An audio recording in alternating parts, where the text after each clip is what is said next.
Hello students, आज हम लोग class 12th NCERT math chapter 13 that is probability में एक्सरसाइज 13.3 के क्वेश्चन सॉल्व करने वाले हैं।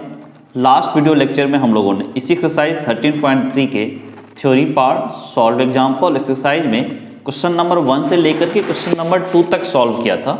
तो आज हम लोग क्वेश्चन नंबर 3 से स्टार्ट करेंगे। ठीक है, तो क्वेश्चन नंबर 3 देखते हैं क्योंकि क्वेश्चन नंबर 2 हमारा कंप्लीट हो चुका था लास्ट वीडियो लेक्चर में। So question number 3 is, of the student in a college, it is known that 60% reside in a hostel and 40% are day scholar not residing in hostel. Previous year results report that 30% of all the students who reside in the hostel attend A grade and 20% of day scholar attend A grade. ठीक है, in their annual examination at the end of the year one student is chosen at random from the college and he has an A grade. What is the probability that the student is a hosteller. क्वेश्चन ये बोला है कि एक college का student है, उसमें बोला 60% जो है वो हॉस्टल में रहता है, 40% स्कॉलर है। ठीक है, वो अपने घर से आता जाता है, वो हॉस्टल में नहीं रहता है। Previous year result report that, last year result ये बताता है कि 30% of all the students who recede in hostel, जो हॉस्टल में रहते हैं उसके 30% स्टूडेंट जो ए ग्रेड अटेंड किए, और जो स्टूडेंट स्कूल में नहीं रहते हैं हॉस्टल में वो 20% स्टूडेंट थे उसमें से जिन्होंने ए ग्रेड अटेंड किया। फिर क्या बोल रहा है कि eight the end of the year के लास्ट में क्या किया, one student is chosen randomly from the college, एक स्टूडेंट को उसने चूज किया और ये पता चला कि उसका ए ग्रेड है। तो अब प्रोबेबिलिटी क्या है कि वो स्टूडेंट हॉस्टल का था। तो सबसे पहले इस क्वेश्चन को हम लोग क्या करते हैं, डायग्राम के थ्रू सॉल्व करने की कोशिश करते हैं। देखो, सबसे पहले क्वेश्चन नंबर 3, और उससे भी पहले ये जो एक्सरसाइज है, दिस इज 13.3। अब क्वेश्चन नंबर 3, सबसे पहले एक हॉस्टलर और दूसरा स्कॉलर। ठीक है, सबसे पहले क्या करते हैं, जो हॉस्टल में रहता है, ठीक है, ये वो है जो हॉस्टल में रहता है। ठीक है, और ये वो है जो हॉस्टल में नहीं रहता है, वो अब क्या बोला, डे स्कॉलर बोला है।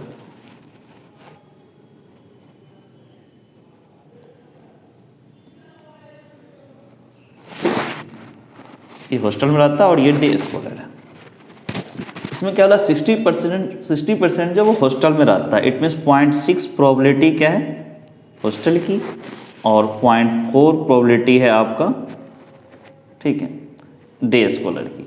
फिर क्या बोला कि previous year result 30% of the whole student hostel में रहने वाले 30%, हॉस्टल में जो थे उनका 30%, इट मीन्स 0.3 प्रोबेबिलिटी है ए ग्रेड लाने की।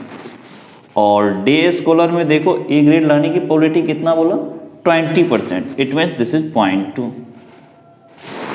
अब इसको हम लोग क्या करते हैं, इवेंट E1 मानते हैं and this is event E2। अब इसको डिफाइन कर लो, लेट E1 इवेंट को आप क्या मानो कि स्टूडेंट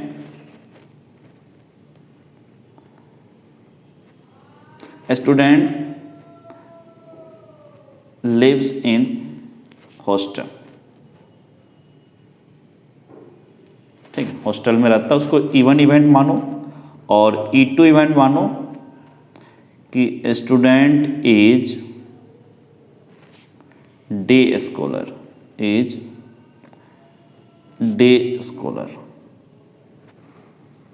है, is day scholar.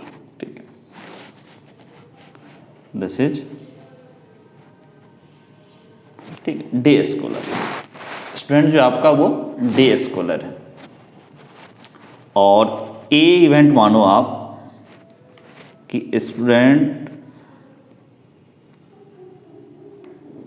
Student gets A grade.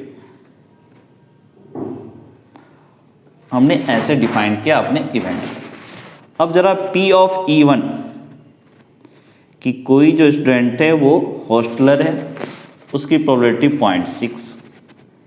जब आपको पता है कि वो स्टूडेंट हॉस्टलर है तो उसको ए ग्रेड आया, तो इसकी प्रोबेबिलिटी क्या होगा? P of A after E1 that is 0.3, 0.3 and P of E2 कि स्टूडेंट हमारा डे स्कॉलर है, इसकी probability that is 0.4 and P of A after E2,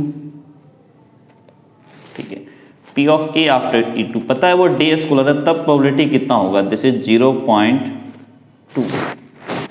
अब जो क्वेश्चन में क्या बोला कि अपने को पता है कि उस स्टूडेंट का ए ग्रेड आया, तो प्रोबेबिलिटी बताओ कि वो हॉस्टलर है। इट मीन्स वी नो कि he has got A grade, but we have to find the probability that he is a hosteller. इसका मतलब अपने को क्या फाइंड करना? P ऑफ E1, और ये पता है कि वो ए ग्रेड उसको मिल चुका है, ये अपने को फाइंड करना है। तो अब हम लोग इसमें क्या करते हैं कि बाय बेस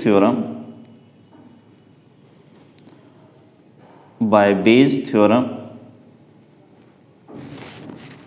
हम लोग क्या बोलेंगे? P of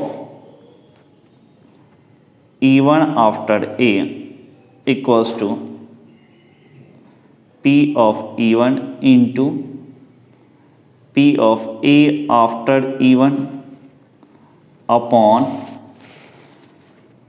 P of E1 into P of A after E1 plus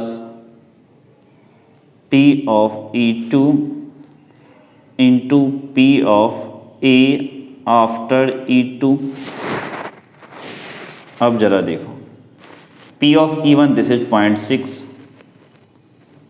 0.6 into P of A after E1 that is 0.3,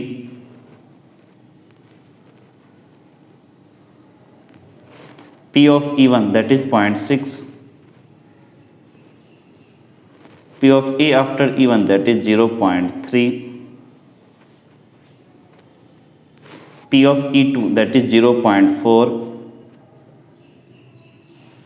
P of A after E2 that is 0.2.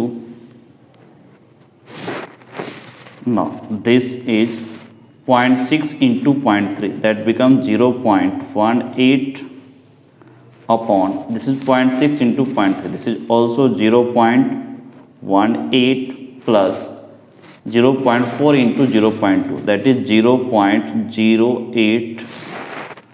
अब हम लोग इसमें क्या कर सकते हैं? दिस इज 0.18 अपॉन, दोनों को ऐड कर दो, 8 8 16, 1 और 1 2, इसे 0.26, पॉइंट कैंसिल कर दो, तो ये सिंपल हो गया 18 अपॉन 26, 2 से cancel, this is 9 and this becomes 13।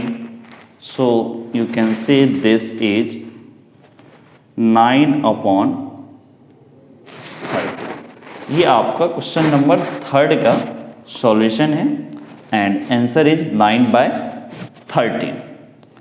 अब क्वेश्चन नंबर 4 की तरफ हम लोग मूव करते हैं।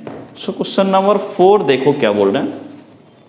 क्वेश्चन नंबर 4 देखो, in answering a question on a multiple choice test, student either knows the answer और guess. Let 3/4 be the probability that he knows the answer, 1/4 be the probability that he guesses. Assuming that a student who guesses at the answer will be correct with the probability 1/4, what is the probability that the student knows the answer given that he answered it correctly? अब बोलो क्या बोल रहा है question कि एक student multi choice test में appear होता है, उसमें वो क्या बोल रहा है, या तो वो आंसर देता है या वो गेस करता है, और 3/4 प्रोबेबिलिटी है कि वो आंसर जानता है। उसके बाद 1/4 प्रोबेबिलिटी है कि वो आंसर जानता नहीं बल्कि वो गेस करके आंसर दे रहा है। फिर एज्यूम क्या कर रहा है कि अगर वो स्टूडेंट गेस किया है तो उसके आंसर सही होने की प्रोबेबिलिटी 1/4 है। तो अब क्वेश्चन ये है, what is the probability that student know the answer. क्या प्रोबेबिलिटी है कि स्टूडेंट जानता है उस आंसर को, given he answer it correctly, जब वो आंसर सही दिया है तो क्या प्रोबेबिलिटी है कि वो उस क्वेश्चन के आंसर को वो जानता होगा। तो देखते हैं इस क्वेश्चन नंबर 4 को। सबसे पहले इस क्वेश्चन नंबर 4 को भी हम लोग क्या करेंगे, डायग्राम के थ्रू समझने की कोशिश करेंगे, ठीक है। तो पहले इसका डायग्राम देखो, क्वेश्चन नंबर 4। क्वेश्चन नंबर 4 में सबसे पहले डायग्राम देखो कि वो आंसर जानता है, ठीक है, नो, वो आंसर जानता है। दूसरा क्या है कि वो गेस किया है, ठीक है, यही आपका, हाँ गेस।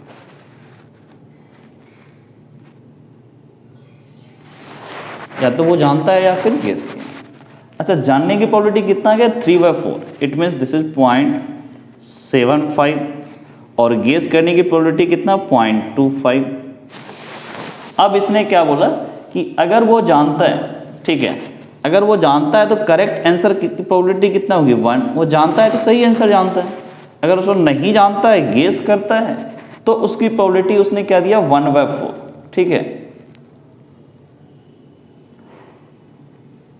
हाँ, अगर वो उसने गेस किया है तो 1/4 प्रोबेबिलिटी है कि उसका आंसर सही होगा।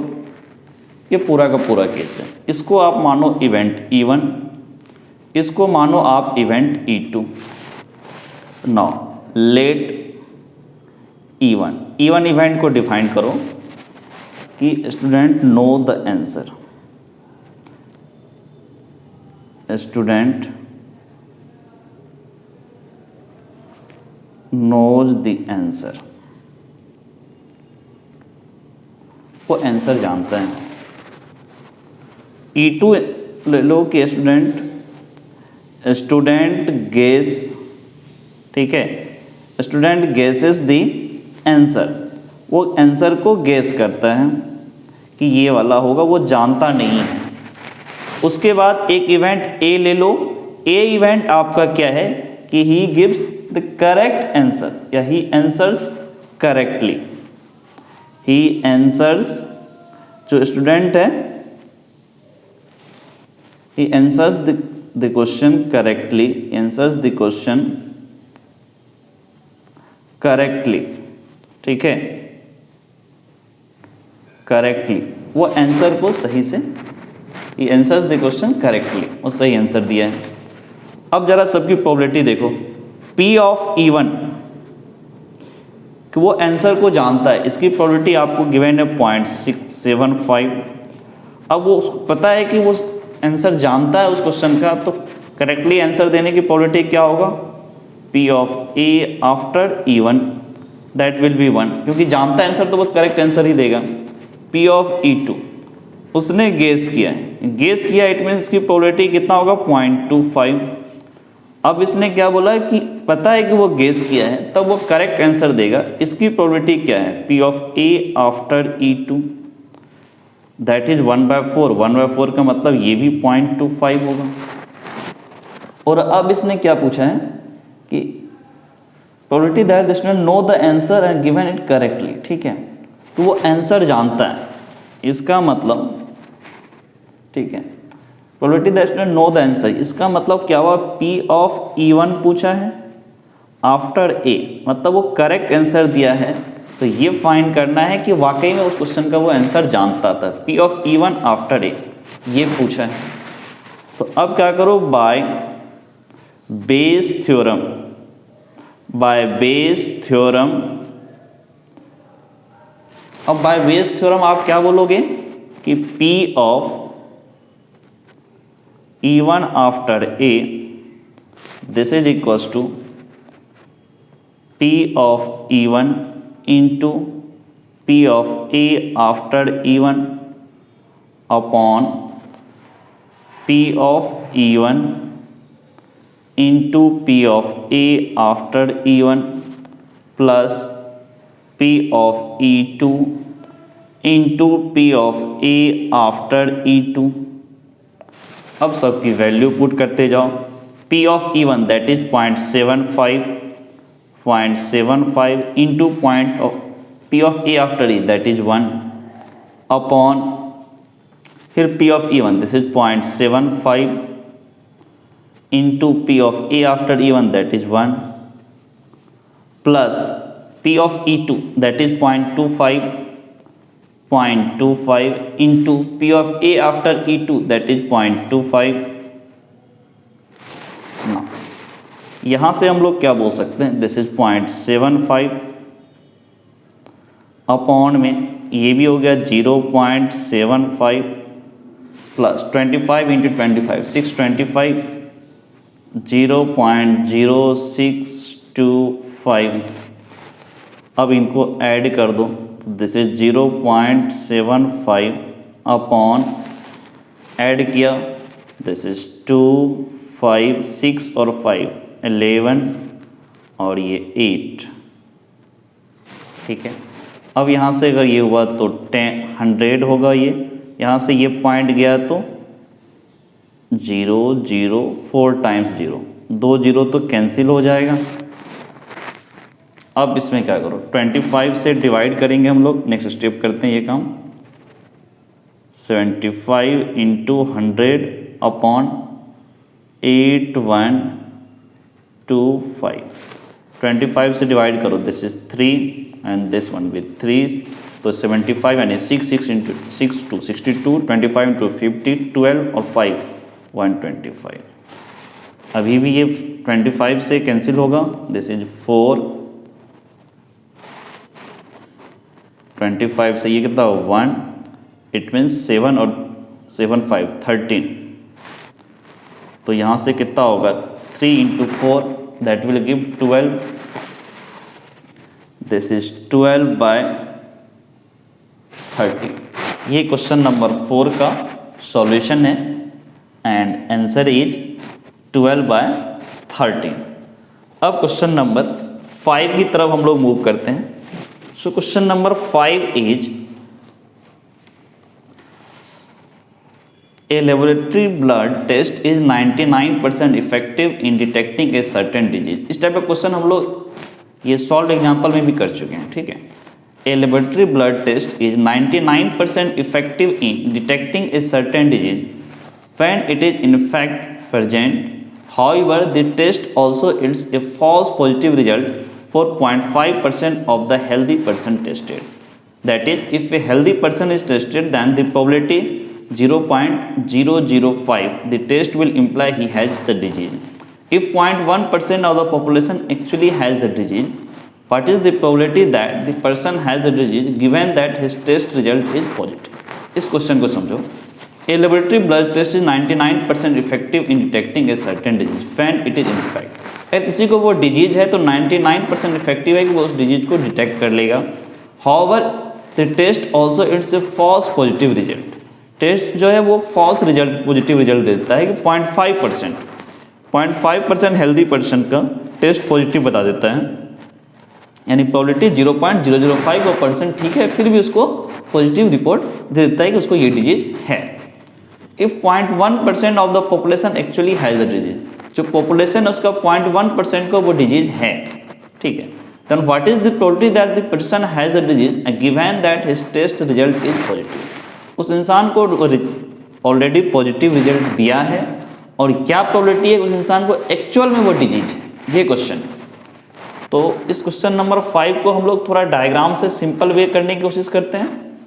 बहुत ही ज़्यादा सिंपल हो जाएगा डायग्राम के थ्रू अगर हम लोग करेंगे इसको. तो देखो, ये जो हमारा क्वेश्चन नंबर 5 है,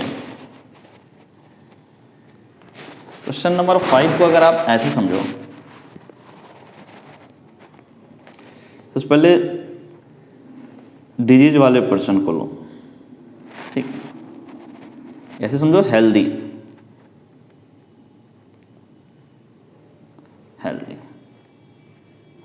इसको कोई डिजीज नहीं है.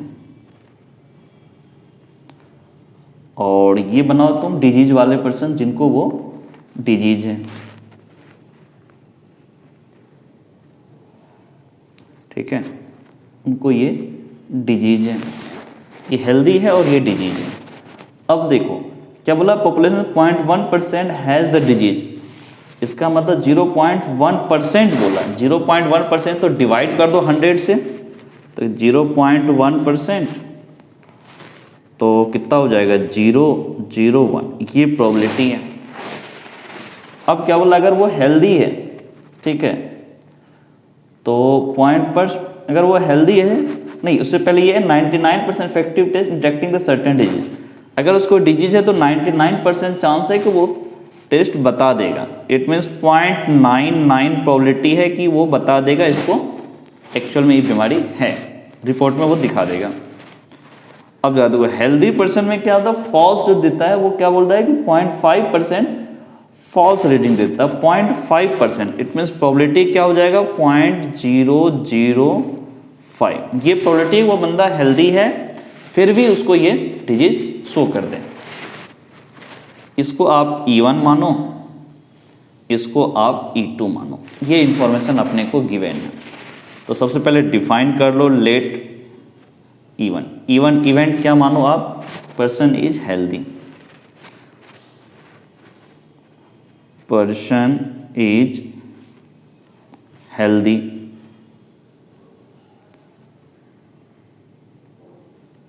ठीक है, जो पर्सन हमने पिक किया वो पर्सन हेल्दी है। और E2 इवेंट मानो कि person has the disease, person has disease, ठीक है। और एक इवेंट E मानो कि पर्सन का जो टेस्ट है that is positive, that his test result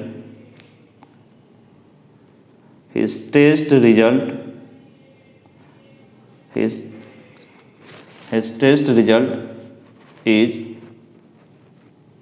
positive, उसका टेस्ट रिजल्ट पॉजिटिव है।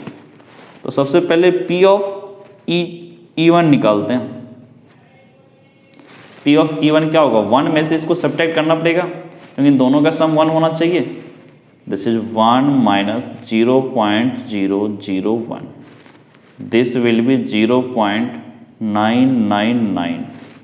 एंड पता है कि वो पर्सन हेल्दी है तब उसको टेस्ट में रिजल्ट आया पॉजिटिव, तो इसकी प्रोबेबिलिटी क्या होगा P of A after E1 that is 0.005, ठीक है।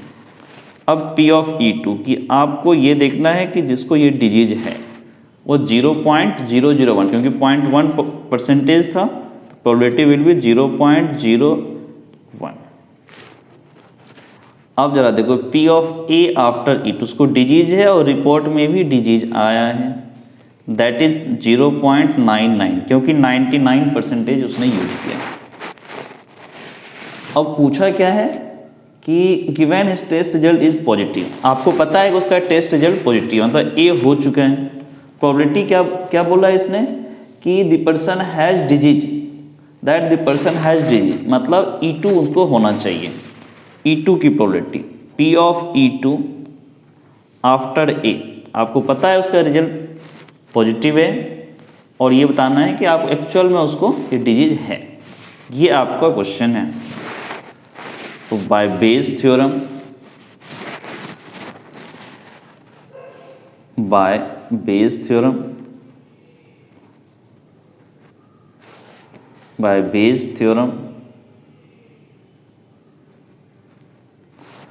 हम लोग क्या बोलेंगे P of E2 after A, this will be P of E2 into P of A after E2 upon P of E1 into P of A after E1 plus P of E2 into P of A after E2। और यहाँ से क्या बोलोगे P of E2 देखो 0.001 into P of A after E2 that is 0.99 upon P of E1 that is 0.99 into P of A after E2 that is 0.001 005 plus P of E2 that is 0.001 into P of A after E2 that is 0.9, 0.99। अब सबको जरा multiply कर दो। जब आप multiply करोगे तो क्या होगा, इनको मल्टीप्लाई करो तो क्या होगा, ये 0. देखो कितना हो गया 325, तो 003 है ना, 3 2 5, तो 3.9, 1 इंटू 99 और 2 नंबर के बाद पॉइंट यहाँ पे और 3 नंबर के बाद पॉइंट यहाँ पे, टोटल 5 नंबर के बाद पॉइंट होगा, तो 325 अपॉन में देखो 99, ये देखो 999 इंटू 5 मल्टीप्लाई कर दो, 9 इंटू 5 45 4, 9 इंटू 5 45 प्लस 4 49 4, फिर 9 into 5 45 plus 4 that will be 49। अब देखो यहाँ से 3 नंबर के बाद पॉइंट है, यहाँ भी 3 नंबर के बाद पॉइंट है, टोटल 6 नंबर के बाद होना चाहिए, 4 नंबर ये आया, 1 0 फिर 1 0 फिर यहाँ पर 0 पॉइंट, टोटल 6 हो गया, प्लस फिर इनका मल्टीप्लाई करोगे दिस विल बी 0.00099 5 पॉइंट के बाद, ठीक है। अब इसको थोड़ा सा ऐड करते हैं हम लोग, या एक काम कर सकते हो पॉइंट को रिमूव भी कर सकते हो, या रहने दो पहले ऐड कर लो 0.0099। अब यहाँ से देखो ये कितना है 6 और ये 5, इसका मतलब ये 5 आपका एज इट इज रहेगा, 9 9 18 और यहाँ से 10 और 9 19, 1 रहा तो 5,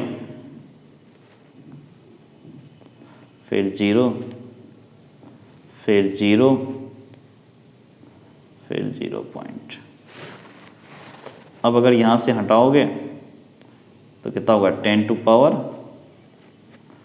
5 और यहाँ से हटाओगे तो 10 टू पावर 6। अब ये और ये पूरा cancel out, 10 to power 6 10 to power 5, तो सिंपली हो गया 10 को मल्टीप्लाई कर इधर 990 अपॉन 5985। अब इसको अगर ठीक से देखोगे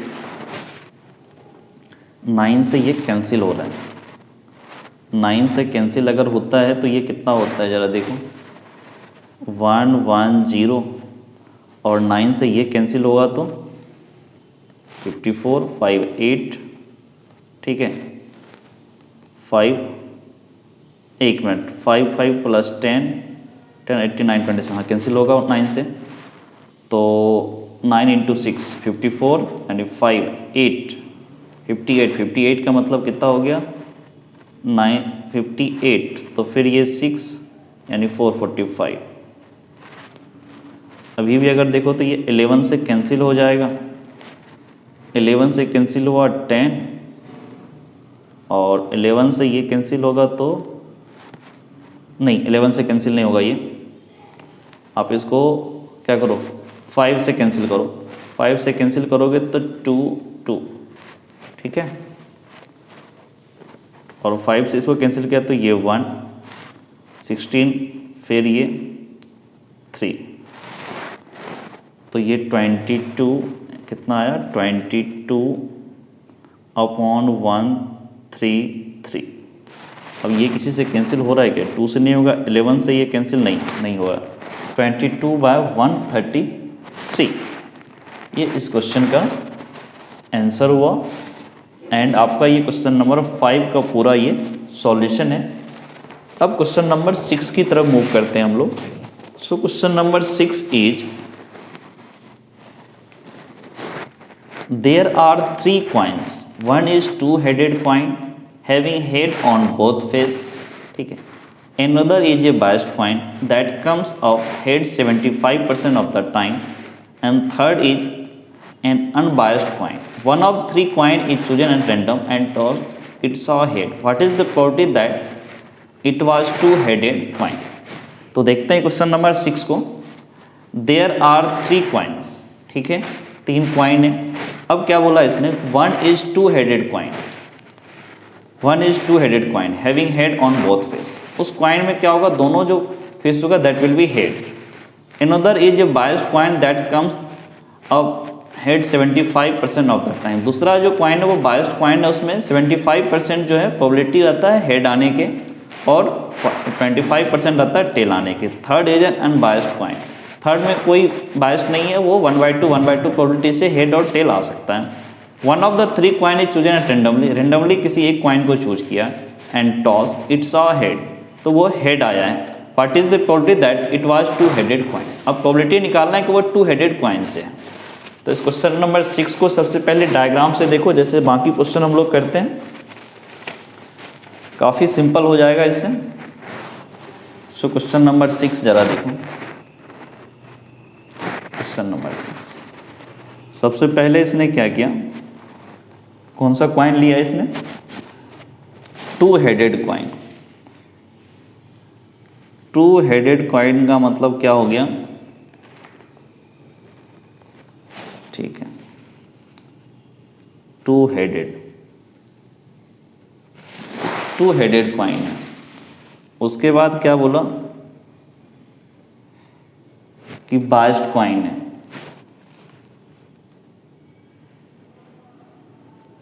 बायस्ड कॉइन है। थर्ड कॉइन क्या बोला, ये अनबायस्ड है।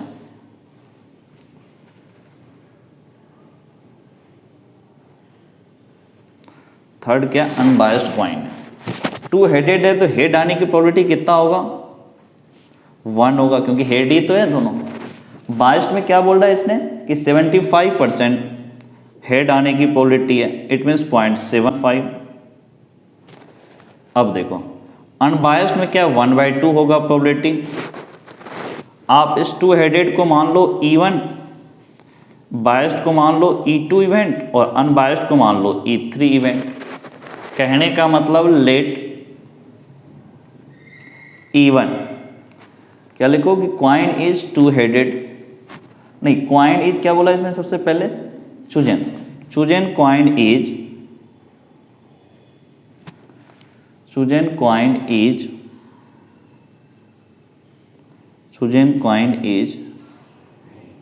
Two headed,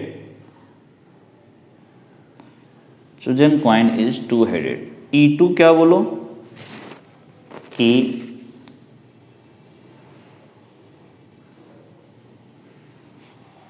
chosen coin is biased,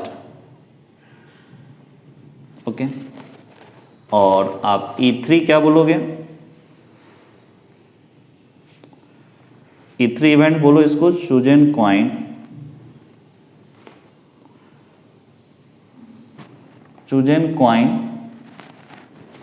is unbiased.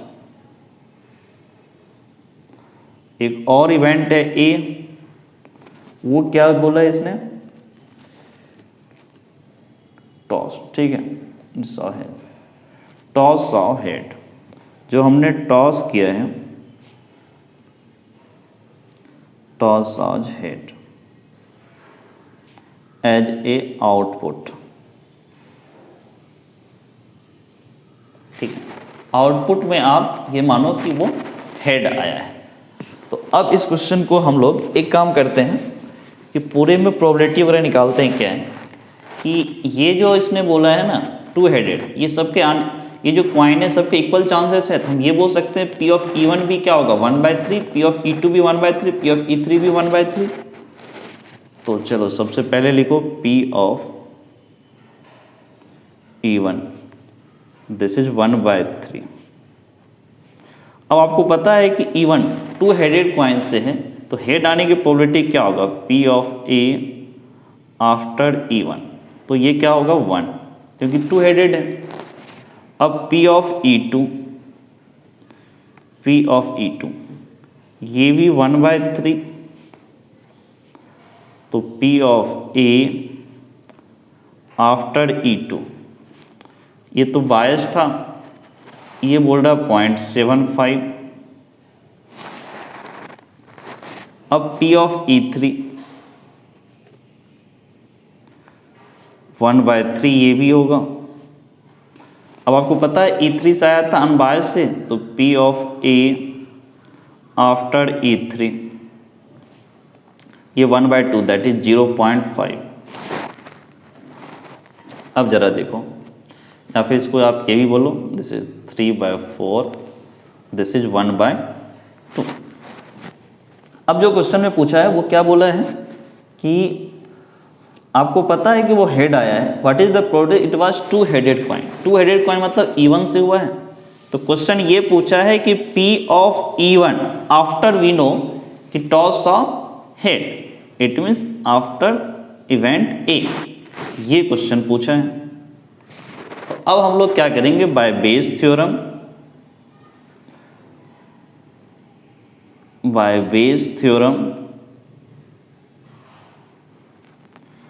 Bye Bayes theorem हम लोग क्या करेंगे वो जरा देखो कि P of E1 after A, this is equals to P of E1 into P of A after E1 upon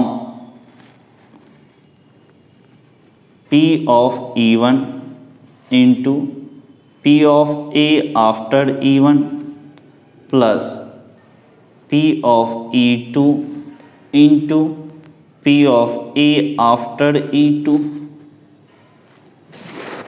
अब जरा देखो इसमें क्या होगा,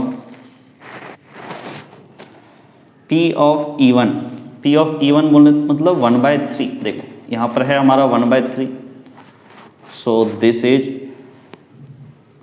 1/3 into P of A after E1 that is 1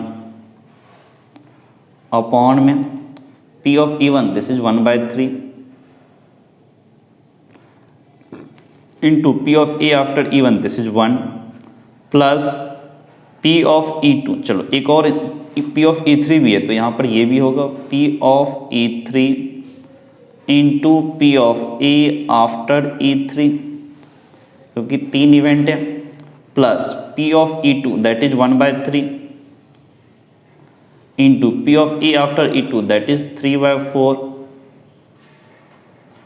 plus P of E3 this is 1/3 P of A after E3 that is 1/2। अब एक काम कर सकते हैं, न्यूमरेटर डिनोमिनेटर दोनों में से 1/3 को कॉमन ले लो, तो दिस इज 1/3 इंटू 1 अपॉन में हमने क्या किया 1/3, डिनोमिनेटर में 1/3 को कॉमन लिया तो ये 1 प्लस यहाँ से 3/4 प्लस यहाँ से 1/2, तो 1/3 कैंसिल आउट, दिस बिकम्स 1, फिर यहाँ से 1 प्लस 1/2 दैट इज 3/2 प्लस 3/4।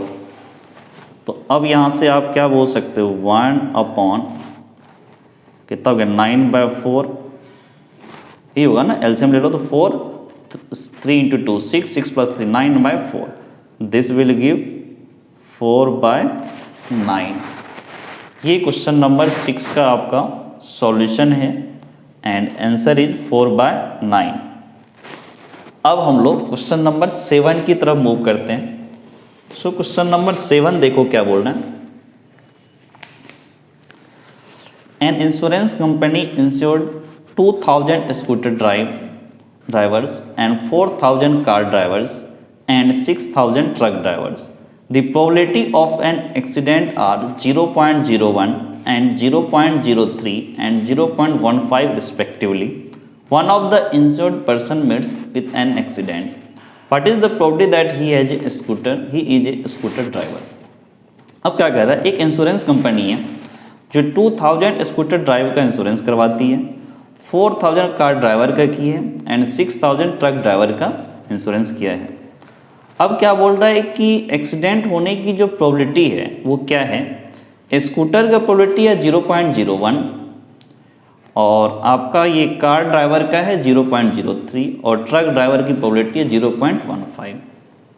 अब इसने क्या बोला है कि जिस पर्सन का इंश्योरेंस उसमें से किसी एक का एक्सीडेंट हो गया है, what is the probability that he is A scooter driver, क्या प्रोबेबिलिटी होगा कि वो एक स्कूटर ड्राइवर था। तो क्वेश्चन नंबर 7 को देखते हैं पहले डायग्राम से हेल्प से। कितना भी कॉम्प्लिकेटेड क्वेश्चन हो वो काफ़ी सिंपल होगा आपको डायग्राम से। तो सबसे पहले क्वेश्चन नंबर 7 जरा देखो, आपके इसमें 3 केस हैं।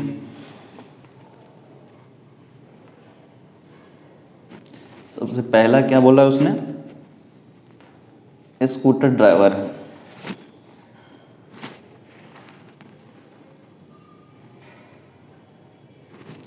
स्कूटर है।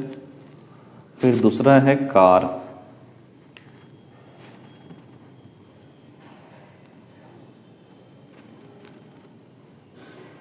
दूसरा है car.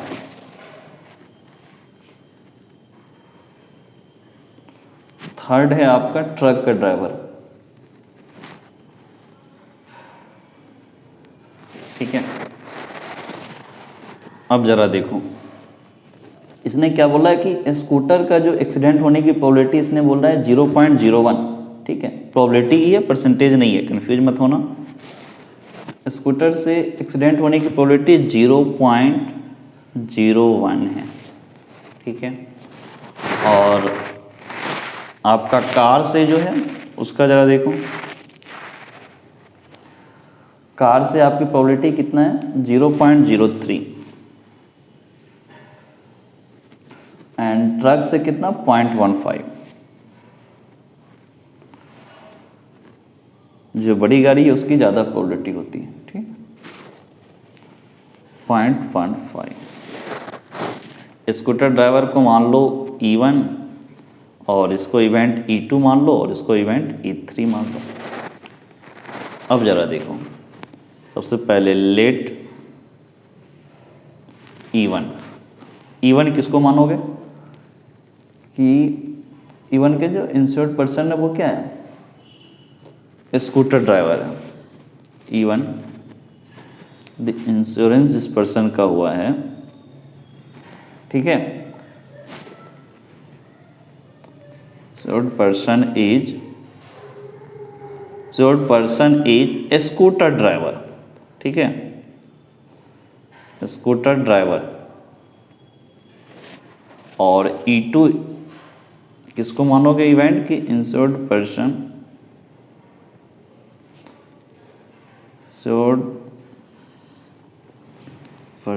Is car driver,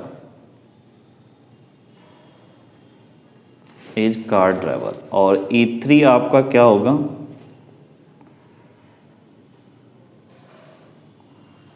insured person is truck driver.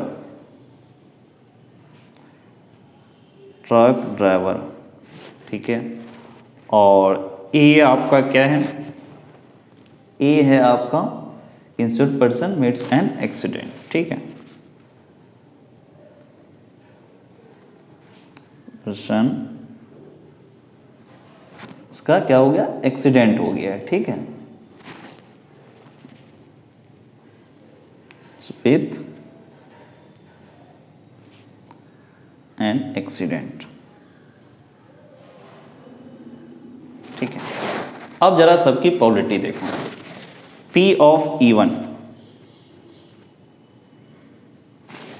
E1 क्या होगा वो देखो। स्कूटर वाले कितने, 2000, टोटल कितने हैं, 2000, 4000, 6000 प्लस 6000। 2000 स्कूटर है, 4000 आपका कार ड्राइवर है, 6000 ट्रक ड्राइवर है। तो P ऑफ E1 स्कूटर वाले की प्रोबेबिलिटी कितनी होगी, 2000 अपॉन टोटल इज 2 + 4 6 + 6 12,000। हाँ 12,000 है, तो ये तीनों जीरो कैंसिल आउट, ये 2 और ये 6, सो दिस इज 1/6। अब क्या है कि स्कूटर ड्राइवर है तो इसकी प्रोबेबिलिटी कितनी होगी, एक्सीडेंट होने की प्रोबेबिलिटी थी। P of A after E1 ये आपको गिवन है 0.01। P of E2, P of E2 मतलब कार ड्राइवर कितने हैं, टोटल 4000 है और टोटल कितने लोगों का इंश्योरेंस हुआ है तो 12000 का। कैंसिल आउट तीनों जीरो, 1 दिस इज 6 1 नहीं तो sorry this is 3, this will be 1/3। और अब आपको पता है कि वो कार ड्राइवर है तो इसकी प्रोबेबिलिटी कितनी होगी एक्सीडेंट होने की, तो ये बोल रहा है 0.03 ये प्रोबेबिलिटी है। पी ऑफ E3 मतलब ट्रक ड्राइवर टोटल कितने 6000 का इंश्योरेंस हुआ है और टोटल इंश्योर्ड पर्सन कितने आपके 12000, तीनों जीरो कैंसिल आउट 6 और ये 12, तो दिस विल बी 1/2, ठीक है। And P of A after E3 accident हुआ है और वो आपका ट्रक ड्राइवर है, इसकी प्रोबेबिलिटी होता है 0.15। क्लियर है। अब क्वेश्चन क्या पूछा है इसने, what is the probability that he is scooter driver, ठीक है। वो स्कूटर ड्राइवर है, स्कूटर ड्राइवर मतलब पी ऑफ E1 बोला है, P of E1 after we know कि accident has in occurred, accident हो चुका है तब क्या प्रोबेबिलिटी होगी। तो फिर से यहां से क्या करेंगे, बाय बेस थ्योरम हम यहां से बेस थ्योरम लगाएंगे। क्या लगाएंगे बेस थ्योरम कि P of E1 after A this is equals to P of E1 into P of A after E1 upon में P of E1 into P of A after E1 plus P of E2 into P of A after E2 plus P of E3 into P of A after E3। अब जरा सबकी value put कर दो, तो value क्या put करेंगे, अब जरा देखो इसमें क्या है कि P ऑफ E1 की value, P of E1 that is 1/6 into P of A after E1 0.01 upon में 1/6 into 0.01 P of E2 that is 1/3 into P of A after E2 that is 0.03 plus P of E3 that is 1/2 into 0.15। अब इसमें क्या करो, सबसे पहले 0.01 को यहीं पर रहने दो और इस 1/6 को 1 को यहाँ पर रहने दो, इंटू 1 6 को ऊपर ले आओ और सब में मल्टीप्लाई कर दो। दिस इज 1/6 इंटू 0.01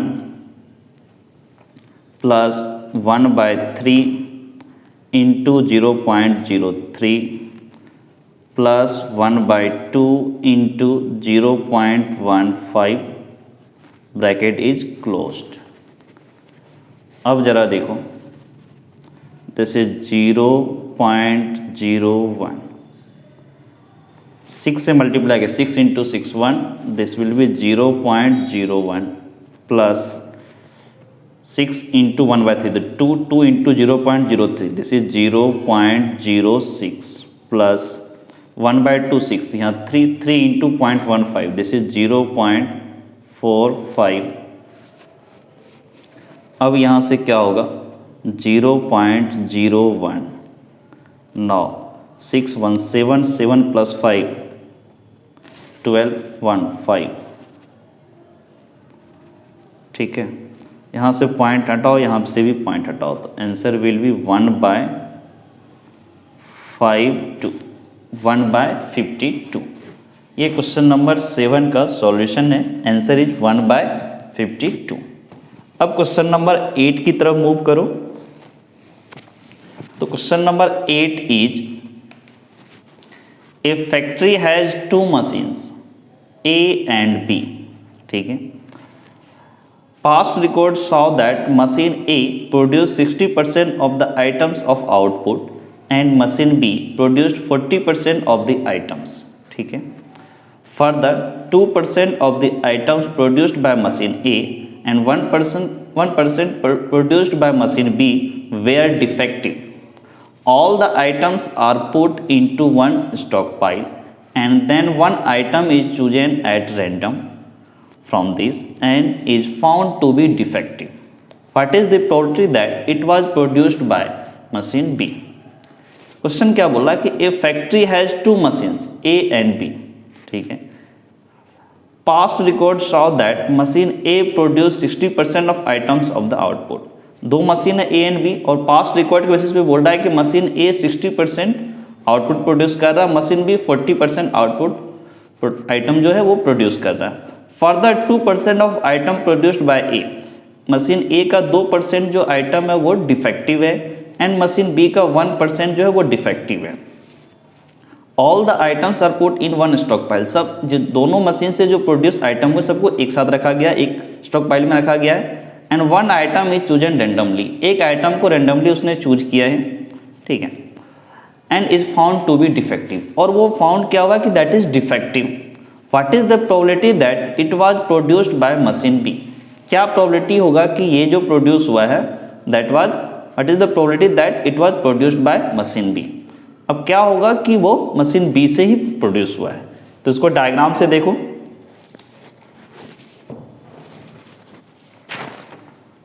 तो सबसे पहले क्वेश्चन नंबर 8, क्वेश्चन नंबर 8 में जरा देखो, machine A and machine B। ठीक है। तो सबसे पहले ये हो गया मशीन A और ये हो गया मशीन B। ठीक है। दोनों आइटम प्रोड्यूस कर रहे हैं। अब मशीन A से प्रोड्यूस आइटम कितना 60%, it means probability will B 0.6 हो गया। और B से अगर प्रोड्यूस हो रहा है तो इसकी 40% है, it means probability is 0.4।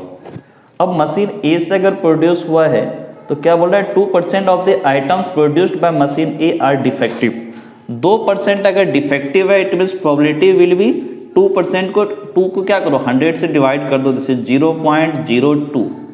And machine B से क्या बोला इसने कि 1% is defective, it means probability will B 0.01। ठीक है। ये आपका डायग्राम हो गया। अब इसको क्या करो, मशीन A से जो प्रोड्यूस हुआ उसको E1 इवेंट मानो और मशीन B से जो प्रोड्यूस हुआ इसको E2 इवेंट मानो। नाउ लेट इवेंट E1 इसको डिफाइन करो कि item is produced by machine A, is produced by machine A। और E2 इवेंट क्या बोलो कि item is produced by machine B, is produced by machine B। ठीक है। वो मशीन B से प्रोड्यूस हुआ है। अब आप जो इवेंट A है वो क्या है कि produced item is defective, produced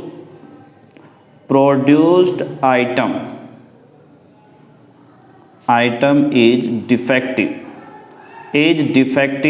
ठीक है। DEFECTIVE। ठीक है। Is defective, produced item is defective.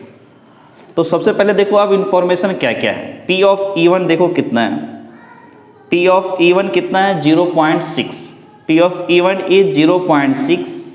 And अगर आपको पता है कि वो मशीन A से प्रोड्यूस हुआ है तो इसमें डिफेक्टिव की प्रोबेबिलिटी कितना होगा, it means P of A after E1 that is 0.02 क्योंकि 2% बोला था।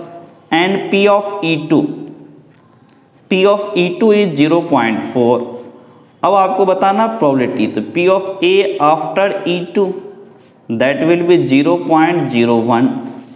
ओके, अब जो क्वेश्चन में पूछा है इसने क्या बोला है कि वो डिफेक्टिव है, जो हमने आइटम लिया है, जो पिक किया है दैट वाज डिफेक्टिव, ये अपने को पता है, मतलब ए इवेंट हो चुका है। और प्रोबेबिलिटी क्या पूछा है कि it was produced by machine B. It means question ये पूछा है P of E2 after A, event A हो चुका है। तो यहाँ पर क्या करेंगे, बाय बेस थ्योरम,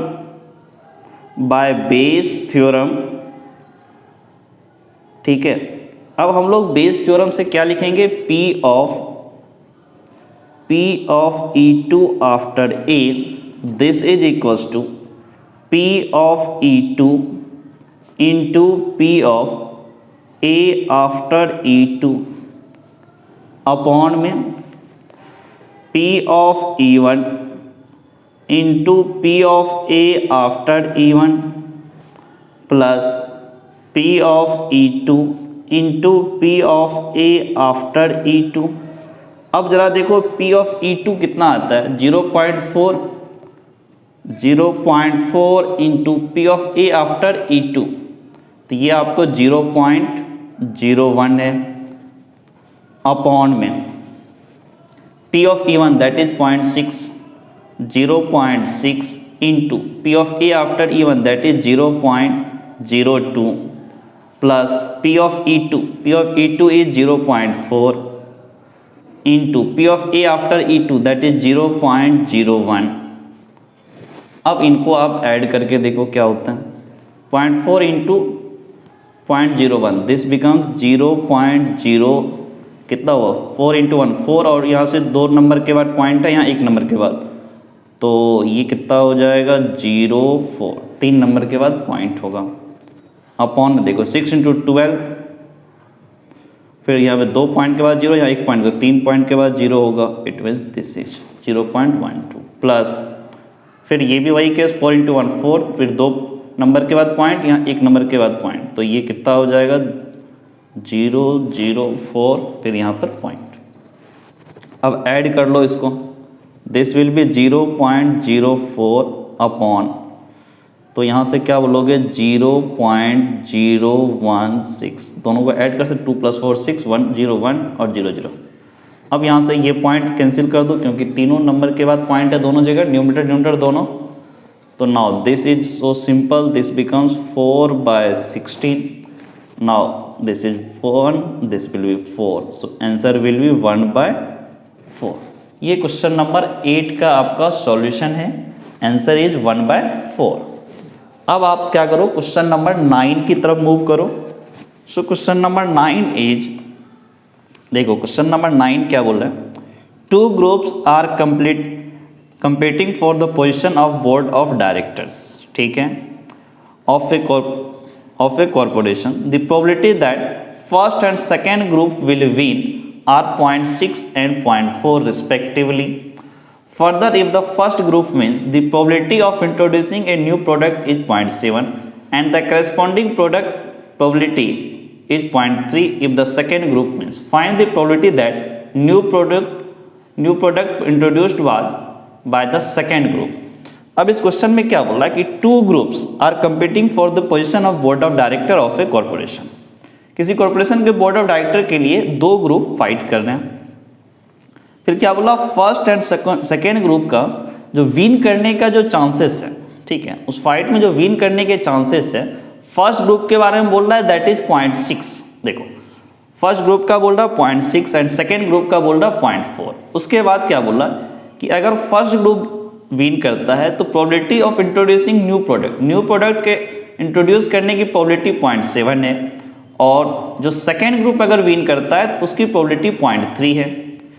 अब क्या बोल रहा है कि what is the probability that new product introduce, इसका मतलब नया प्रोडक्ट इंट्रोड्यूस हो चुका है, वो इंट्रोड्यूस हुआ है बाय सेकेंड ग्रुप, इसका मतलब विन भी हुआ है बाय सेकेंड ग्रुप का। तो देखते हैं क्वेश्चन नंबर 9 को डायग्राम के हेल्प से। So question number 9 is,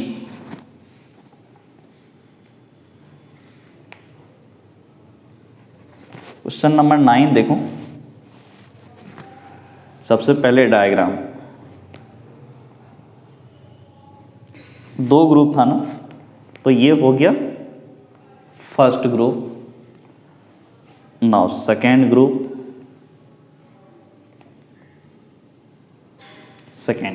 ठीक है। फर्स्ट ग्रुप के जीतने की प्रोबेबिलिटी कितना बोला, 0.6, और सेकेंड ग्रुप के जीतने की प्रोबेबिलिटी कितना है, 0.4, ठीक है। इसने क्या बोला, अगर फर्स्ट ग्रुप विन किया है तो न्यू प्रोडक्ट इंट्रोड्यूस करने की प्रोबेबिलिटी कितना है, 0.7, और सेकेंड ग्रुप अगर विन करता है तो उसकी प्रोबेबिलिटी इंट्रोड्यूस कर न्यू प्रोडक्ट को इंट्रोड्यूस करने की प्रोबेबिलिटी 0.3। इतना इंफॉर्मेशन आपको गिवन। फर्स्ट ग्रुप विन किया तो इसको E1 इवेंट मानो, सेकेंड ग्रुप विन किया तो इसको E2 इवेंट मानो। तो अब चलो डिफाइन कर देते हैं हम इसको। लेट E1 इवेंट क्या बोलो कि फर्स्ट ग्रुप विन, जो कंपटीशन हो रहा था उसमें फर्स्ट ग्रुप विन्स, ये इवेंट E1 है। E2 इवेंट क्या है कि सेकेंड ग्रुप विन्स, ठीक है। 2 इवेंट है, और एक ए इवेंट मानो, वो क्या मानोगे कि new product is introduced, new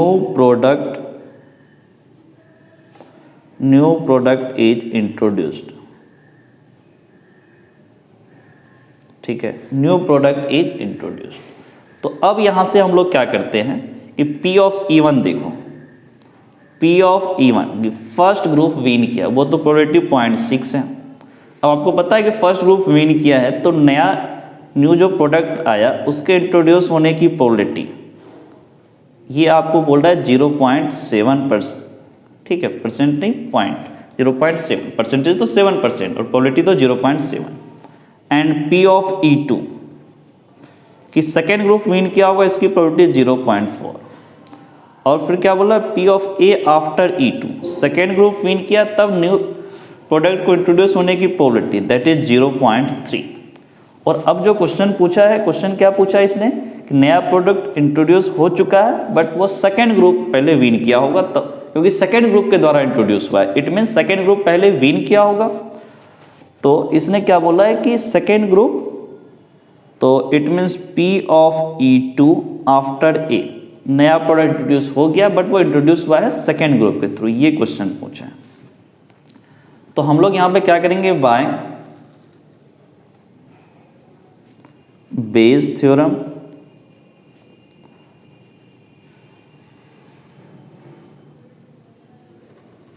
bye Bayes theorem आप क्या बोलोगे कि P of E2 after A, this will be P of E2 into P of A after E2 upon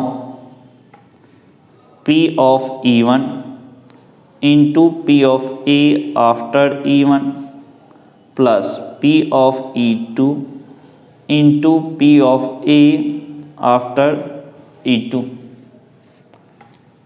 अब यहां से जरा देखो P ऑफ E2 कितना 0.4, तो this is 0.4 into P of A after E2 that is 0.3 upon P of E1 that is 0.6 into A after E1 that is 0.7 plus P of E2 that is 0.4, P of A after E2 is 0.3।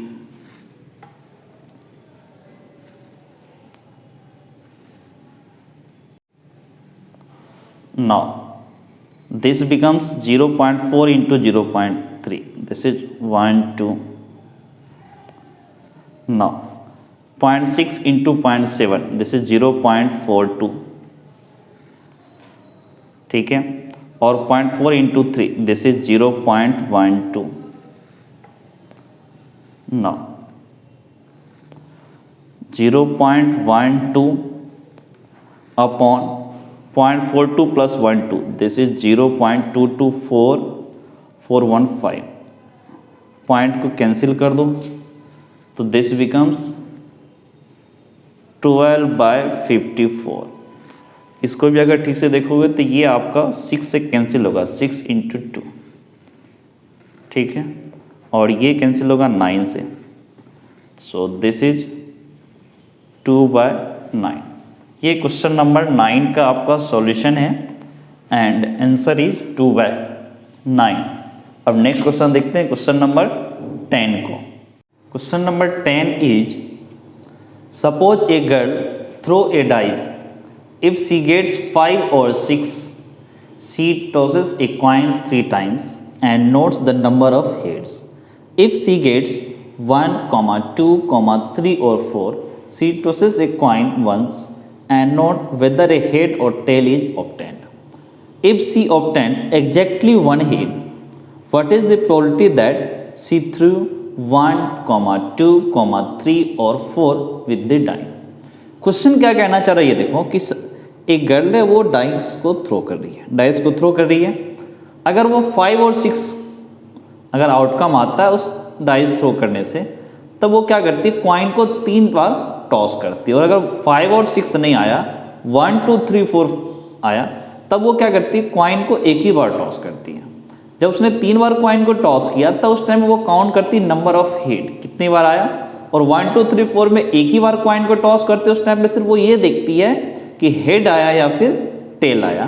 तो question ये है, if she obtains exactly 1 head, अगर वो exactly 1 head obtain किया है तो क्या probability होगा कि उसने 1, 2, 3, 4 आया, उसके डाइस थ्रो करने से 1, 2, 3, 4 उसका आउटकम आया है, 1, 2, 3 या 4, ये 4 में से कोई एक उसका आउटकम आया। तो इसको डायग्राम के थ्रू समझते हैं। सो क्वेश्चन नंबर 10 देखो, क्वेश्चन नंबर 10 सबसे पहले डायग्राम देखो कि हो सकता है आउटकम आपका 5 या 6 आया हो,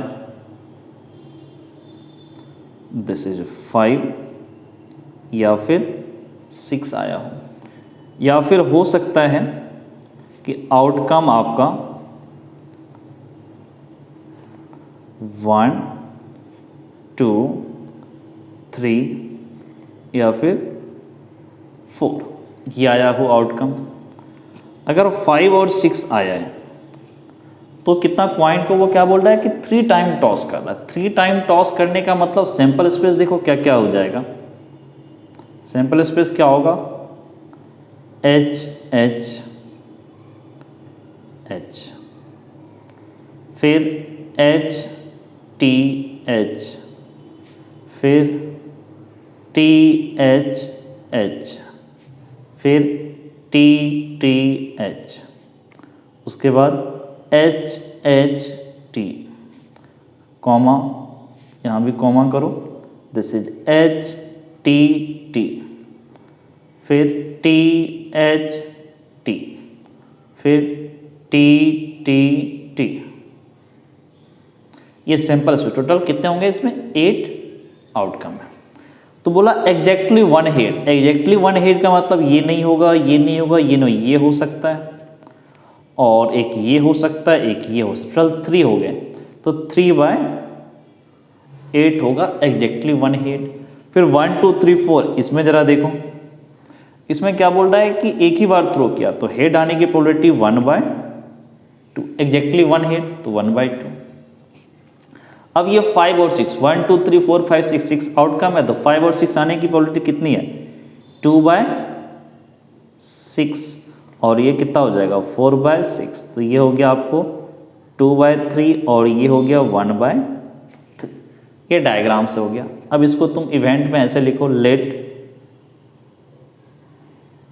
इसको हम E1 इवेंट मानेंगे और इसको E2 इवेंट मानेंगे। तो इसको ऐसे लिखो, लेट इवेंट E1। इसको क्या बोलो कि इसने क्या थ्रो किया, dice, outcome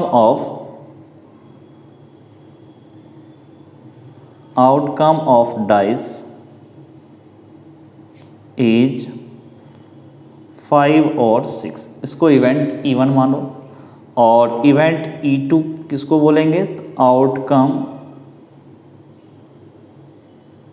outcome of dice outcome of dice is 1, 2, 3 और 4। और आप एक इवेंट ए मानो, ए किसको मानोगे आप? ए आप उसको मानो कि एग्जैक्टली 1 हेड आपका आया क्वाइन के टॉस करने से, ठीक है। Outcome of coin, outcome of coin is exactly 1 head, exactly 1 head. ये आपके इवेंट हो गए। अब क्या क्या इंफॉर्मेशन गिवन है वो देखो।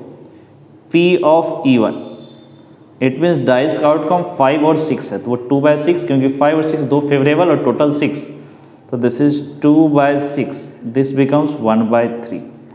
एंड अगर आपको पता है E1 इवेंट हो चुका है, डाइस के थ्रो करने से 5 और 6 आया है, तो P of A after E, तो एग्जैक्टली 1 हेड की प्रोबेबिलिटी कितनी होगी वो हमने यहाँ पर निकाला है, दिस इज 3/8। फिर P ऑफ E2, 1, 2, 3, 4 4 है फेवरेबल और टोटल आउटकम आपके 6 हैं, तो ये कितना होगा 2 and this one is 3, so you can say this is 2/3। And अब आपको पता है E2 इवेंट हो चुका है, तो A की प्रोबेबिलिटी क्या होगा? P of A after E2, वो तो क्या बोल रहा है कि हेड और टेल को टॉस करने से, हेड और टेल 1/2, यहाँ से आपको क्वाइन को टॉस किया तो हेड और टेल, तो हेड आने की प्रोबेबिलिटी 1/2। और इसमें पूछा क्या है इसने कि आपको पता है एग्जैक्टली 1 हेड आया, मतलब इवेंट ए हो चुका है, तो ये बोल रहा है कि वो 1, 2, 3, 4 आउटकम आया होगा, मतलब E2 इवेंट हुआ हो, इसकी probability. It means P of E2 after A, पता है इवेंट ए हो चुका है, इसकी वैल्यू बताओ। तो आप यहाँ पे क्या करोगे? By Bayes theorem, by Bayes theorem, THEOREM, Bayes theorem, क्या बोलोगे? P of E2 after A, this is equals to P of E2 into P of A after E2 upon में P of E1 into P of A after E1 plus P of E2 into P of A after E2। अब सबकी value हम लोग put कर देते हैं।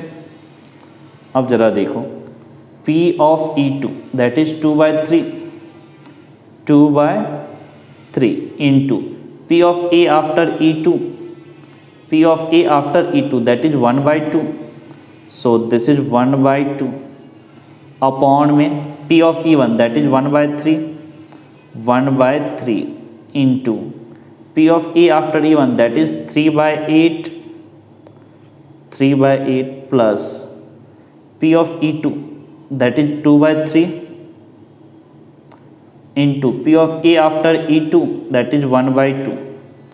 अगर आप यहाँ से देखो तो ये 2 और ये 2 कैंसिल आउट, ये 2 और ये 2 भी कैंसिल आउट। और आप इसमें से क्या करो, ऊपर कितना बचा? 1/3। डिनोमिनेटर में क्या हुआ? न्यूमरेटर 1/3, डिनोमिनेटर में क्या करो? 1/3 को कॉमन ले लो, तो ये कितना हो जाएगा? यहाँ से हो गया 3/8 और यहाँ से 1/3 कॉमन लिया, दिस इज +1, तो ये 1/3 और ये 1/3 कैंसिल आउट।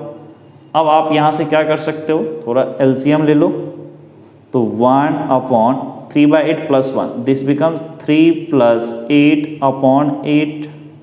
अब इस 8 को ऊपर लेके चले जाओ, दिस इज 8/3 + 8 दैट इज 11। ये क्वेश्चन नंबर 10 का सॉल्यूशन है, आंसर इज 8/11। अब क्वेश्चन नंबर 11 की तरफ मूव करो, तो क्वेश्चन नंबर 11 जरा देखो क्या है। क्वेश्चन नंबर 11 देखो क्या है कि a manufacturer has 3 machine operators A, B and C. The first operator A produces 1% defective item whereas the other two operators B and C produces 5% and 7% defective items respectively. A is on the job of 50% of the time, B is on the job of 30% of the time, C is on the job of 20% of the time. A defective item is produced. What is the probability that it was produced by machine A? अब जरा देखो question क्या है कि कोई एक manufacturer है, उसके पास 3 मशीन है, एक है A, B एंड C. तो फर्स्ट जो मशीन है वो डिफेक्टिव 1% डिफेक्टिव आइटम प्रोड्यूस कर सकता है, और सेकेंड जो है B, ऑपरेटर B, वो 5% डिफेक्टिव, और C जो है वो 7% डिफेक्टिव. इसके अलावा 50% टाइम जो है ना ए जॉब पे रहता है, ए काम करता है, और B 30% टाइम पे, और C आपका 20% टाइम. परसेंटेज को प्रोबेबिलिटी में कन्वर्ट करने के लिए डिवाइड बाय 100 कर दो तो वो प्रोबेबिलिटी में कन्वर्ट हो जाता है. और बोला क्या है कि एक डिफेक्टिव आइटम प्रोड्यूस हुआ है, तो ये बताना है कि वो जो आइटम प्रोड्यूस है वो मशीन ए से प्रोड्यूस हुआ होगा, ऑपरेटर ए से प्रोड्यूस हो रहा होगा. तो देखते हैं क्वेश्चन नंबर 11 को क्या कहना चाह रहा है ये. सो क्वेश्चन नंबर 11 इज, देखो तो अगर आप क्वेश्चन नंबर 11 को देखोगे तो इसको डायग्राम से पहले समझो. 3 मशीन है, 3 डायग्राम बनेगा इसका. देखो मतलब 3 इवेंट होंगे. पहला इवेंट मान लो मशीन ए के लिए, दूसरा इवेंट बोलो मशीन बी के लिए, थर्ड इवेंट बोलो मशीन सी के लिए. ठीक है. अब इसने क्या बोला कि 50% टाइम मशीन ए काम करता है तो 0.5 इसकी प्रोबेबिलिटी होगी 50/100. फिर क्या बोला इसने 30% बी काम करता है, इट मीन्स 0.3 हो गया बी की प्रोबेबिलिटी, और सी 20% तो सी की प्रोबेबिलिटी 0.2. अब मशीन ए देखो डिफेक्टिव कितना प्रोड्यूस करता है. मशीन ए क्या बोल रहा है कि ऑपरेटर ए जो है वो 1% डिफेक्टिव आइटम ऑपरेटर. ठीक है. ऑपरेटर जो ए है वो 1% डिफेक्टिव. 1% डिफेक्टिव का मतलब 0.01 प्रोबेबिलिटी. और ऑपरेटर बी कितना डिफेक्टिव बोल रहा है, बी बोल रहा है 5%, इट मीन्स 0.05 इसकी प्रोबेबिलिटी होगी. और सी आपका देखो ये कितना प्रोड्यूस करता है, this produce 7% defective, it means 0.07 इसकी प्रोबेबिलिटी होगी डिफेक्टिव होने की.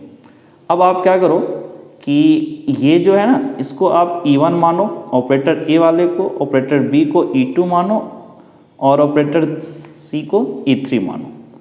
अब इस इवेंट को डिसाइड कर लो, कैसे डिफाइन करो, कैसे. लेट E1 के बारे में आप ये बोलो, क्या बोला, machine operator A and B. ठीक है. आप ऐसे बोलो कि item is produced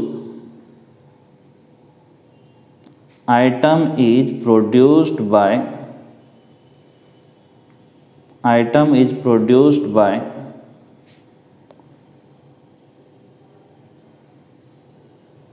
machine operator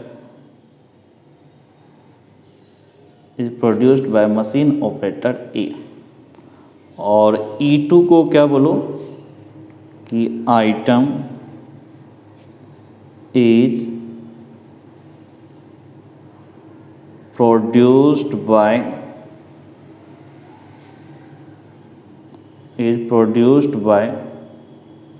machine operator B. और E3 इवेंट को आप क्या डिफाइन करोगे, item is produced bye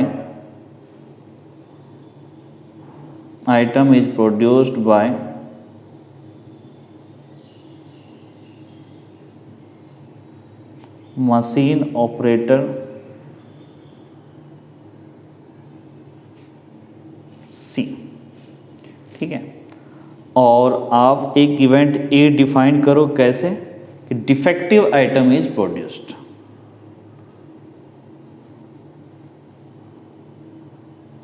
defective item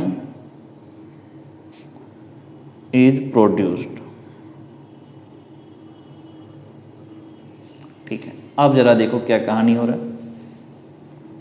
P of E1 जरा देखो. P ऑफ E1 ऑपरेटर ए से जो प्रोड्यूस हुआ है दैट इज 0.5। अब आपको पता है कि ऑपरेटर ए काम कर रहा था तो डिफेक्टिव की प्रोबेबिलिटी क्या होगी, P of A after E1, मतलब मशीन ए काम कर रहा, ऑपरेटर ए, मशीन ऑपरेटर ए काम कर रहा था तब, तो 1% था दैट इज 0.01 प्रोबेबिलिटी हो गया। फिर उसके बाद P of E2, P of E2 is 0.3 and P of A after E2 this will be 0.05 क्योंकि 5% प्रोबेबिलिटी था। P of E3 this is 0.2 and P of A after E3, जब पता है कि मशीन ऑपरेटर C काम कर रहा था तो 7% डिफेक्टिव, इट मीन 0.07 इसकी प्रोबेबिलिटी होगी। और इसने पूछा क्या था कि डिफेक्टिव आइटम प्रोड्यूस हुआ है तो वो मशीन A से प्रोड्यूस हुआ होगा, इसकी probability, it means P of E1 after A, तब डिफेक्टिव आइटम प्रोड्यूस हो गया, तब बताना है कि वो मशीन A से प्रोड्यूस हुआ था। तो यहाँ भी क्या करोगे, by Bayes theorem, by Bayes theorem हम लोग बेस थ्योरम से क्या बोल सकते हैं, P of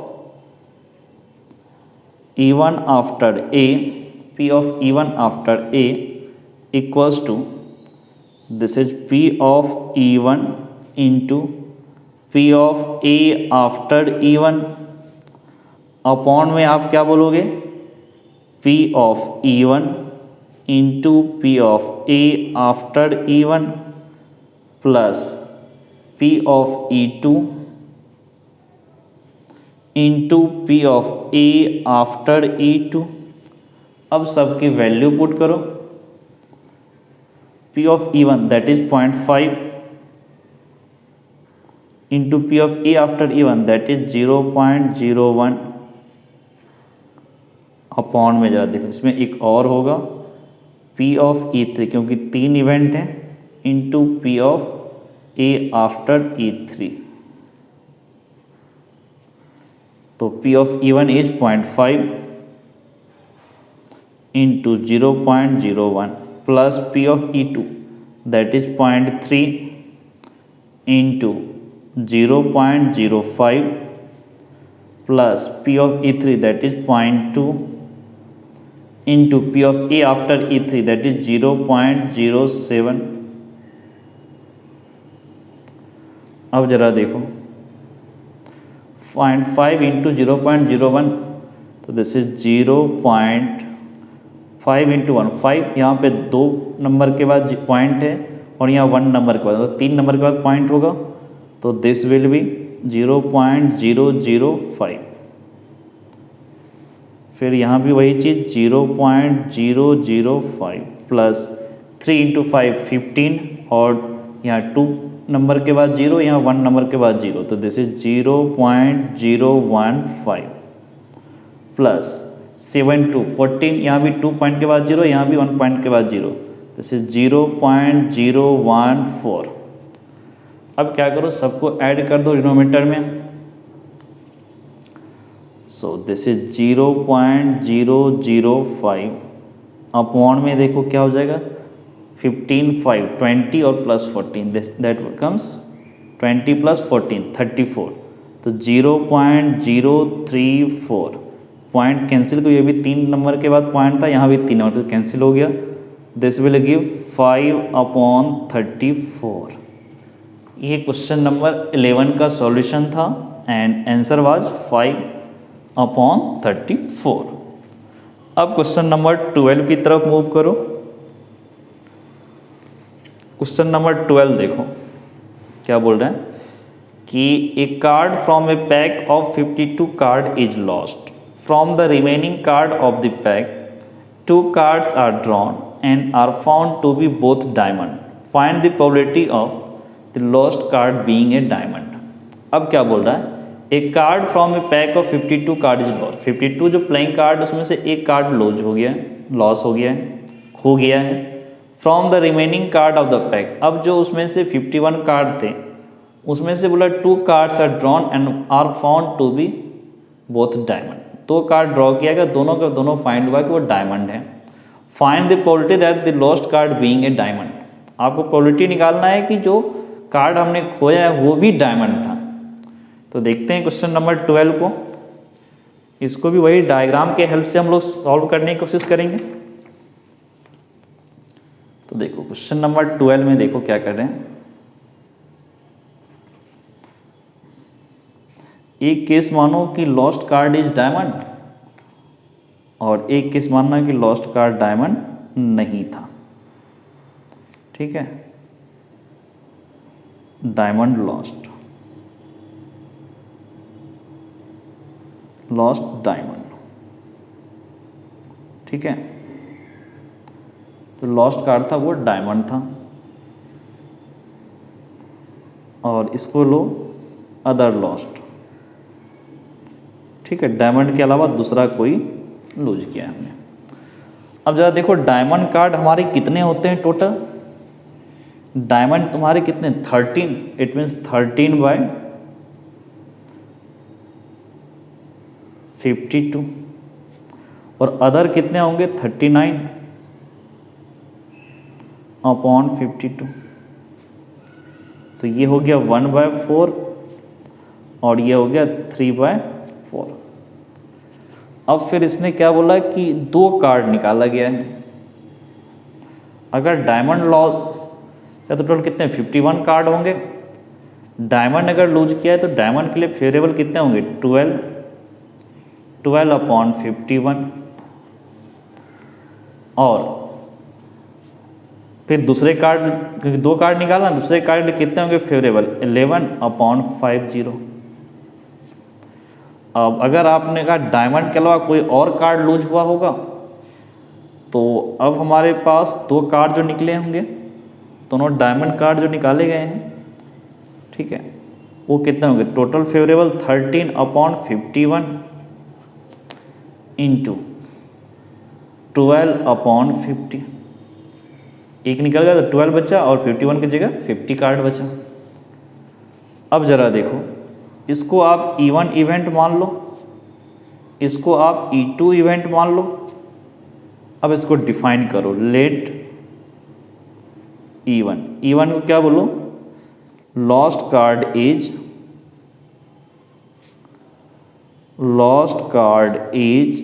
diamond.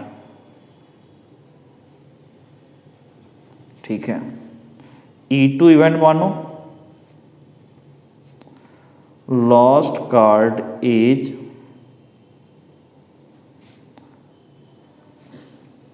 Not diamond, मतलब अदर इज नॉट डायमंड। ठीक है, डायमंड नहीं है। और एक इवेंट ए मानो, इवेंट ए क्या बोल रहा है कि 2 cards are drawn and are found to be both diamond. Drawn 2 cards, drawn both card, देखो 2 कार्ड नहीं, drawn both cards are diamond.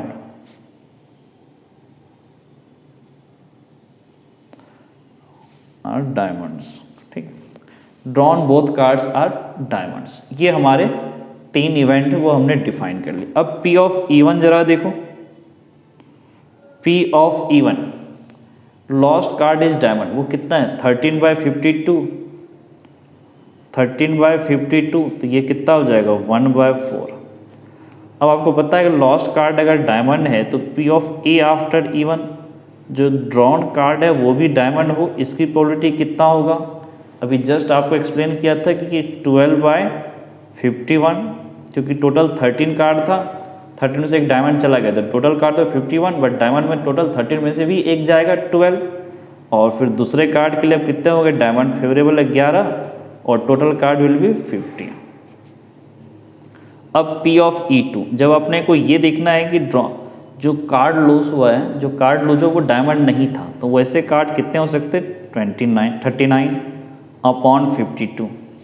इसको ठीक से देखो, दिस इज 3/4, 13 से कैंसिल होगा। And P of A after E2, जब आपका सेकेंड इवेंट हो चुका है, तो डायमंड लूज हुआ नहीं था, तो total card is diamond and total card playing में कितना बचा अब 51। अब एक कार्ड निकल गया, फिर दूसरा डायमंड के लिए दूसरा कार्ड निकलने के लिए 12 ऑप्शन थे फेवरेबल अपॉन 50। और क्वेश्चन में क्या पूछा है कि the lost card being the diamond, इसकी प्रोबेबिलिटी निकालना है। इसका मतलब P ऑफ E1 निकालना है जब आपको पता है कि drawn both cards are diamond, P of E1 after E, ये पूछा है। ये भी आपका जाएगा बेस थ्योरम पे ही, तो यहाँ पर आप ऐसे लिखो bye Bayes theorem, by Bayes theorem P of E1 after A equals to P of E1 into P of A after E1 upon में P of E1 into P of A after E1 plus P of E2 into P of A after E2। अब सबकी value put कर दो। P of E1 ये कितना 1/4, 1/4। P of A after E1 यहाँ से देखो, दिस इज 12/51 इंटू 11/50 अपॉन में जरा देखो P of E1 this is 1/4, फिर यहाँ से P of A after E1 this is 12/51 into 11/50 plus P of E2 this is 3/4 into 13/51 into 12/50। अब यहाँ से तुम लोग एक काम कर सकते हो कि सब के सब में से जितना भी क्वेश्चन लिखा हुआ सब में से आप देखो 12/4 इंटू 51 इंटू 50 इतना कॉमन ले सकते हैं। तो ये न्यूमरेटर यहाँ पे 11 होगा, अपॉन में क्या है 1। सेम लॉजिक से डिनोमिनेटर में भी हम लोग काम कर सकते हैं कि 12/4 इंटू 51 इंटू 50 इतना को कॉमन ले लो, तो यहाँ से क्या होगा 11 होगा 1 प्लस, फिर यहाँ से देखो 3 इंटू 13 अपॉन में तो कुछ बचेगा नहीं, दिस इज 1। और ये पूरा का पूरा कैंसिल आउट, इसलिए हमने कॉमन लिया था। अब यहाँ से सिंपली क्या हो गया 11/11 plus 3 into 13 that will be 39। तो यहाँ से क्या बोलोगे 11/40 प्लस 10 दिस इज 50, तो 11/50। ये क्वेश्चन नंबर 12 का सॉल्यूशन है। Answer is 11/50 50। अब क्वेश्चन नंबर 13 की तरफ मूव करते हैं। क्वेश्चन नंबर 13 देखो क्या बोल रहा है, probability that A speaks truth is 4/5, a coin is tossed, a report that a head appears, the probability that actually there was head। Probability that A speaks truth is 4/5, कोई इंसान है एक जो ट्रू बोलता है 4/5, उसकी ट्रूथ बोलने की प्रोबेबिलिटी है 4/5, ऑब्वियसली फॉल्स बोलने की प्रोबेबिलिटी 1/5 होगी। If a coin is toss, एक क्वाइन को टॉस किया, अब वो रिपोर्ट क्या कर रहा है दैट हेड अपियर्स, वो रिपोर्ट कर रहा है हेड आया है, the probability that actually there was a head. अब क्या प्रोबेबिलिटी होगा कि वहाँ एक्चुअल में वहाँ हेड आया है। तो देखते हैं क्वेश्चन नंबर 13 को। तो क्वेश्चन नंबर 13 में क्या होगा देखो, डायग्राम से देखो इसको। मान लो कि वो इंसान ट्रूथ बोल रहा है, ठीक है, ट्रू बोल रहा है, और दूसरा केस मान लो वो इंसान फॉल्स बोल रहा है, यही हो सकता है।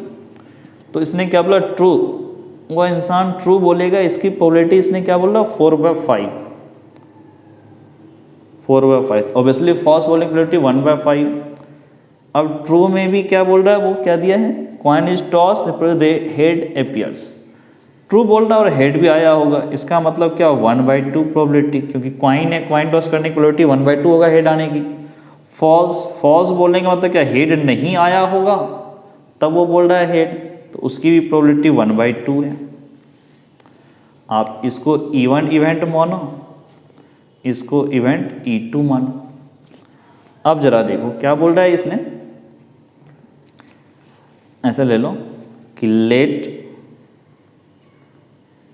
E1 इवेंट किसको मानोगे, ए स्पीक्स, जो बंदा है ए स्पीक्स ट्रूथ, ठीक है। और E2 इवेंट क्या है, ए स्पीक्स फॉल्स, ठीक है। और एक इवेंट कैपिटल ए मानो, क्या ये ए और ये अलग अलग है, ये इवेंट है। ए क्या बोलो कि a head appears on tossing a coin, a head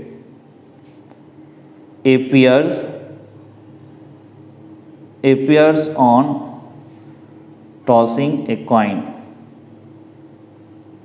on tossing a coin। ये आपका इवेंट ए है।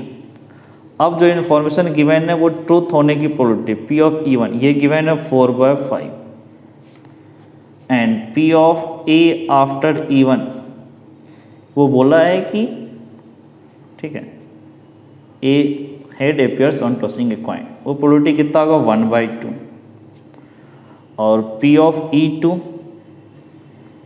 ट्रूथ बोलने की प्रोबेबिलिटी 4/5, तो फॉल्स बोलने की probability 1 - 4/5 that becomes 1/5 and P of A after E2 that is also 1/2। और पूछा क्या है, the probability that actually there was a head, ठीक है।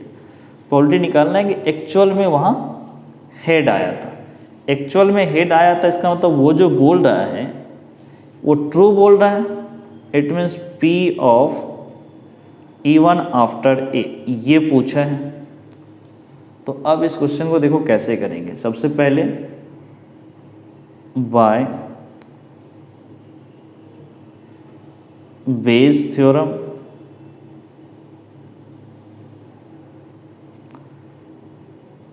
P of E1 after A, this is equals to P of E1 into P of A after E1 upon P of E1 into P of A after E1 plus P of E2 into P of A after E2, ठीक है। अब जरा देखो P of E1 this is 4/5 into P of A after E1 this is 1/2 upon P of E1 this is 4/5 into P of A after E1 this is 1/2 plus P of E2 this is 1/5 into P of A after E2 this is 1/2।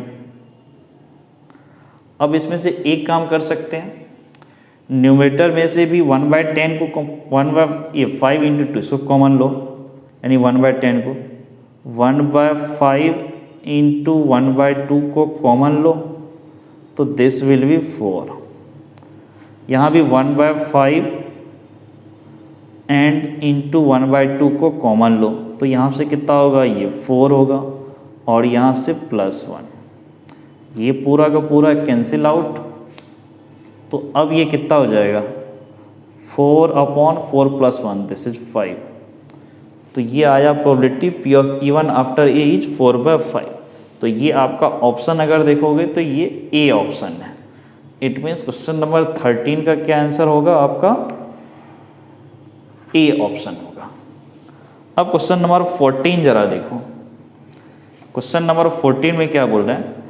If A and B are two events such that A is the subset of B and P of B is not equals to 0, then which of following is correct? P of A after B equals to PB by PA, P of A after B is less than P of A, P of A after B is greater than equals to P of A and none of these। तो देखते हैं question number 14 को। तो question number अगर आप 14 देखोगे तो question number 14 को क्या बोल रहा है?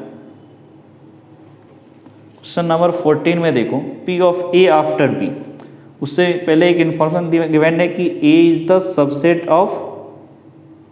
Subset of B and P of B is not equals to 0। ये इन्फॉर्मेशन आपको गिवन है। तो हम लोग डील स्टार्ट करते हैं यहाँ से P of A after B से, क्योंकि पूरा का पूरा क्वेश्चन इसी पे है। तो बाय कंडीशनल प्रोबेबिलिटी हम लोग क्या बोल सकते हैं? P of A intersection B, P of A intersection B upon P of B। आपको इन्फॉर्मेशन गिवन है P of B is not equals to 0। तो यहाँ से क्या बोल सकते हो कि P of A after B, P of A intersection B क्या बोल रहा है? A is the subset of B। इसका मतलब ये क्या होगा? P ऑफ A होगा upon P of B। A और B में A is the subset of B and A intersection B क्या होगा? A ही होगा। अब इसको क्या बोला है कि P ऑफ B, ऐसे देखो, P ऑफ B किधर ले आओ? P of A after B को इस साइड ले आओ। तो क्या हो जाएगा? ये P of B cross multiply करें यहाँ पे, इनटू आया तो ये अपॉन में आ जाएगा। This is P of A upon P of A after B। ठीक है, इसी चीज़ को ऐसे थोड़ा डील करते हैं। जो यहाँ लिखा उसी को हमने ऐसे लिखा कि P of A upon P of A after B, P of A after B equals to आपका क्या हो जाएगा? ये P ऑफ B। अब जरा देखो कि P of A upon P of A after B, इस P ऑफ B को अगर ठीक से देखोगे तो क्या होगा? P of B is less than equals to 1 होगा। कोई प्रोबेबिलिटी 1 से छोटा ही होता है। It means this is less than equals to 1। अगर this is less than equals to 1 तो अब हम लोग क्या ये बोल सकते हैं कि P of A it is less than equals to P of A after B। तो इसका मतलब ऑप्शन आपका ये सी मैच किया कि P of A after B is greater than equals to P of A। तो इस तरह से ये क्वेश्चन नंबर 14 का सॉल्यूशन कंप्लीट हुआ। इस क्वेश्चन नंबर 14 के साथ हमारा ये एक्सरसाइज 13.3 जो था हमारा वो भी कंप्लीट होता है। नेक्स्ट वीडियो लेक्चर में एक्सरसाइज 13.4 के क्वेश्चन सॉल्व करेंगे। उसमें भी उसके theory part, solve example, exercise के क्वेश्चन होंगे। तो आज इतना ही कंप्लीट करते हैं। Okay, thank you.